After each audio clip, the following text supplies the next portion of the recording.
Welcome to today's live reading from Brilliant as the Sun, a retelling of Srimad Bhagavatam, Canto 1, the Sages of Naimisharanya. We are going to read from chapter 14, Ominous Portents. Om Namo Bhagavate Vasudevaya, Om Namo Bhagavate Vasudevaya, Om Namo Bhagavate Vasudevaya. Arjun is away far longer than expected. Yudhishthir observes inauspicious omens and is worried that Krishna may have already departed. When Arjun returns, he is very distressed. Chapter 14, verses 1 to 21. Months passed and Arjun did not return. Yudhishthir began to observe fearful omens. Blood rained down with dust storms and cloudless thunder. Crows shrieked and jackals bayed. The people were quarrelsome and the deities in temples appeared as if crying and about to leave. Yudhishthir anxiously conferred with Bhim. It is 7 months since Arjun left. See now these terrible portents. Has the time for the Lord's departure arrived as Narad indicated? How can we live without him? All our success came from him. He is our only support. These fearful signs indicate the earth's good fortune has ended, for the Lord will no longer place upon her his lotus-like feet. Chapter 14, verses 22 to 44. The king continued to fret until at last Arjun returned. Seeing him return, entering the royal court, Yudhishthir jumped down from his throne and hurried towards him. Arjun appeared downcast and he sighed repeatedly. Yudhishthir clasped both his brother's hands in his own. For some moments he gazed at Arjun, who looked down at the floor, constantly shedding tears. Remembering the fateful words of Narad, Yudhishthir began to question him with great apprehension. Tell me, dear brother, are the Yadus and their friends well? Is my respectable grandfather Surasen happy? Are Uncle Vasudev, his brothers and his wives all in good spirits? Are Ugrasen, Akrur, Ridhika, Jayant, Gada, Saran and Satrajit all faring well? How is Balram, the Supreme Lord and Protector of the devotees? Continuously weeping, Arjun made no reply. Yudhishthir wrung his hands in anxiety. Had Krishna ended his pastime?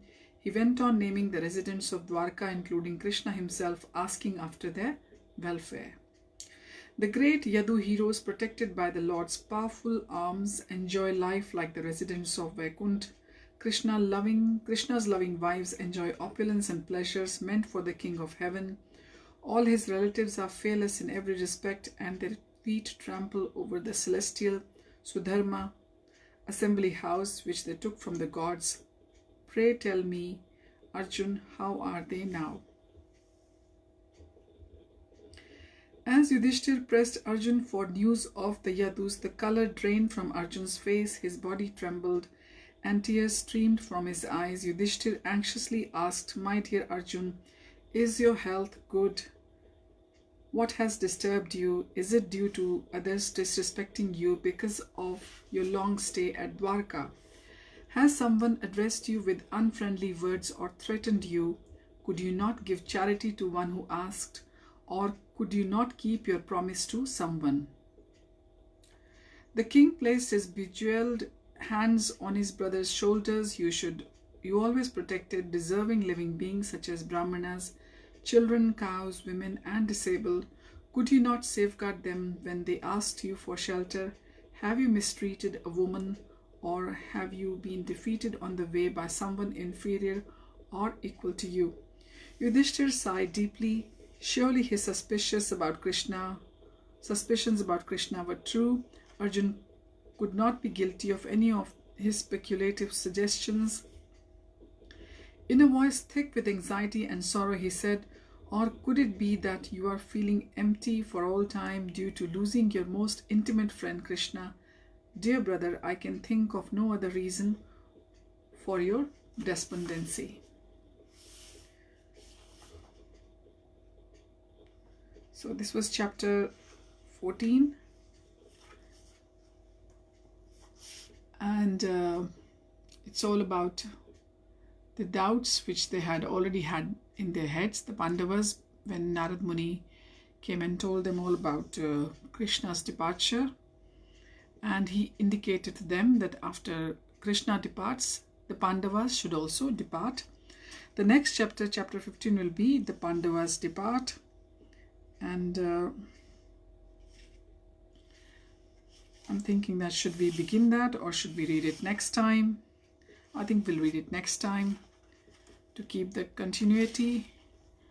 And I put this on purpose, the bright sunshine and everything, because the chapter's name is quite gloomy.